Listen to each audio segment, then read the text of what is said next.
সবাই বলে কোনো ধর্মই খারাপ কথা বলে না। ইসলাম একই কথা বলে। কেন তার সমস্ত পৃথিবী তৈরি করতে 6 দিন লাগলো? আপনি 9 মাস পরে জন্মাবেন। এতগুলো মানুষ দোজখে যাবে? তিনি অবাক হচ্ছেন, এতগুলো মানুষ কিভাবে দোজখে যাবে।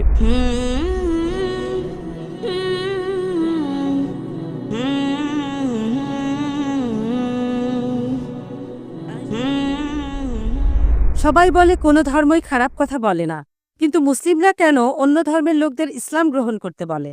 বোন, আপনি বললেন সব ধর্মে ভালো সব কথা থাকে, কিন্তু মুসলিমরা আমাকে ইসলাম গ্রহণ করতে বলে কেন? অন্য যেসব ধর্ম আছে সেগুলো যা বলে তার বেশিরভাগ কথাই ভালো, তবে ইসলাম ভালো কথা বলার পাশাপাশি আপনাকে দেখাবে কিভাবে সেটা অর্জন করতে হয়। আমি উদাহরণ দিয়েছি, সব ধর্মই বলে চুরি করো না, ইসলাম একই কথা বলে, তবে ইসলাম দেখিয়ে দেয় কিভাবে সেই অবস্থানে যাবেন যেখানে কেউ চুরি করে না। জাকাত দেন, সাহায্য করেন, এরপর কেউ চুরি করলে তার হাত কেটে ফেলেন, তাহলে চুরি করা বন্ধ হয়ে যাবে, কোনো অপরাধ থাকবে না। এজন্যই আমি বলেছিলাম যে ইসলাম ভালো কথা বলার পাশাপাশি আপনাকে দেখিয়ে দেবে কিভাবে সেটা অর্জন করতে হয়। যদি সর্বশক্তিমান আল্লাহ যে কোনো কিছুই তৈরি করতে পারেন, কেন তার সমস্ত পৃথিবী তৈরি করতে 6 দিন লাগলো? বোন প্রশ্ন করলেন যে আল্লাহ যদি যে কোনো কিছু সৃষ্টি করতে পারেন তাহলে কেন 6 দিন সময় নিলেন। বোন, আল্লাহ যদি চাইতেন একদিনে সৃষ্টি করতে পারতেন, তখন আপনি বলতেন যে কেন একদিনে তৈরি করেছেন, 6 দিনে কেন নয়? কারণ আল্লাহ 6 দিনে এটাই বানাতে চেয়েছেন। কোরআন বলে যে আল্লাহ যা ইচ্ছে করেন তাই সৃষ্টি করতে পারেন।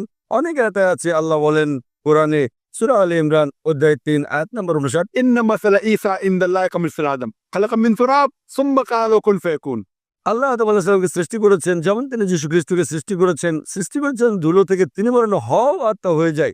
আল্লাহ যখন কিছু সৃষ্টি করতে চান তিনি বলেন হওয়ার হয়ে যায়, তিনি ইচ্ছে করলেই এটা হয়ে যায়। আল্লাহ যদি ইচ্ছে করেন আপনি 9 মাস পরে জন্মাবেন, তাহলে আপনি 9 মাস পরে জন্ম নেবেন। আল্লাহ যদি চান 1 সেকেন্ডে, তাহলে মাত্র 1 সেকেন্ডেই। তো আল্লাহ চাইলেন যে তিনি কোনো কিছু 6 দিনে সৃষ্টি করবেন, তাই তিনি করলেন। পৃথিবীতে অনেক মানুষ ভুল কাজ করছে, আমার ভাবতে খুব অবাক লাগে। এতগুলো মানুষ দোজখে যাবে? তিনি অবাক হচ্ছেন, এতগুলো মানুষ কিভাবে দোজখে যাবে। আমাদের এই জীবনটা হলো পরীক্ষা। আপনারা যদি ভালো করে দেখেন যে নিচু গ্রেডের পরীক্ষাগুলোতে বেশিরভাগ ছাত্র পাশ করে, তবে উপরের লেভেলে গেলে সেখানে পাশ করাটা কঠিন।